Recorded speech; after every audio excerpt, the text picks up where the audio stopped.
ओम नमः शिवाय। शिव पुराण विद्वेश्वर संहिता अध्याय पहला। पापनाशक साधनों के विषय में प्रश्न।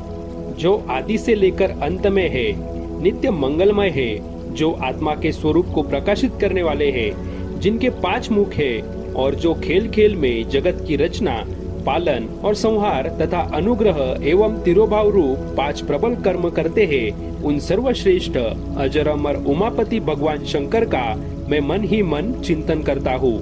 व्यास जी कहते हैं, धर्म का महान क्षेत्र जहाँ गंगा यमुना का संगम है, उस पुण्यमय प्रयाग जो ब्रह्मलोक का मार्ग है, वहाँ एक बार महातेजस्वी महाभाग महात्मा मुनियों ने विशाल यज्ञ का आयोजन किया। उस ज्ञान यज्ञ का समाचार सुनकर पौराणिक शिरोमणि व्यास जी के शिष्य सूत जी वहाँ मुनियों के दर्शन के लिए आए। सूत जी का सभी मुनियों ने विधिवत स्वागत व सत्कार किया तथा उनकी स्तुति करते हुए हाथ जोड़कर उनसे कहा, हे सर्वज्ञ विद्वान रोमहर्षण जी, आप बड़े भाग्यशाली हैं। आपने स्वयं व्यास जी के मुख से पुराण विज्ञा प्राप्त की है। आप आश्चर्य स्वरूप कथाओं का भंडार है। आप भूत भविष्य और वर्तमान के ज्ञाता है। हमारा सौभाग्य है कि आपके दर्शन हुए। आपका यहाँ आना निरर्थक नहीं हो सकता। आप कल्याणकारी है। उत्तम बुद्धि वाले सूत जी, यदि आपका अनुग्रह हो तो गोपनीय होने पर भी आप शुभाशुभ तत्व का वर्णन करें, जिससे हमारी तृप्ति नहीं होती और उसे सुनने की हमारी इच्छा ऐसे ही रहती है। कृपा कर उस विषय का वर्णन करें।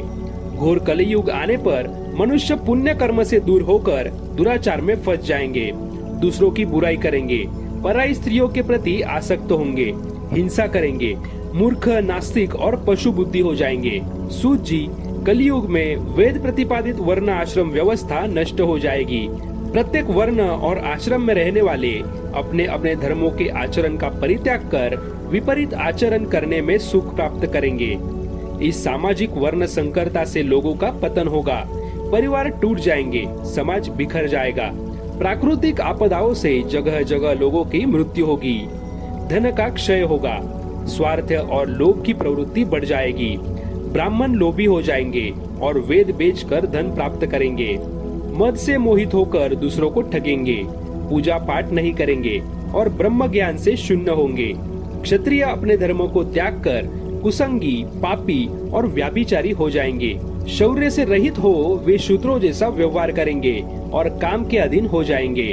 वैश्य धर्म से विमुख हो संस्कार भ्रष्ट होकर कुमार्गी धर्मोपार्जन परायण होकर नापतोल में ध्यान लगाएंगे। शूद्र अपना धर्म कर्म छोड़कर अच्छी वेशभूषा से सुशोभित हो व्यर्थ घूमेंगे। वे कुटिल और ईर्ष्यालु होकर अपने धर्म के प्रतिकूल हो जाएंगे, कुकर्मी और वाद विवाद करने वाले होंगे। वे स्वयं को कुलीन मानकर सभी धर्मों और वर्णों में विवाह करेंगे। स्त्रियां सदाचार से विमुख हो जाएंगी। वे अपने पति का अपमान करेंगी और सास ससुर से लड़ेगी, मलिन भोजन करेंगी। उनका शील स्वभाव बहुत बुरा होगा। सूत जी, इस तरह जिनकी बुद्धि नष्ट हो गई है और जिन्होंने अपने धर्म का त्याग कर दिया है, ऐसे लोग लोक परलोक में उत्तम गति कैसे प्राप्त करेंगे?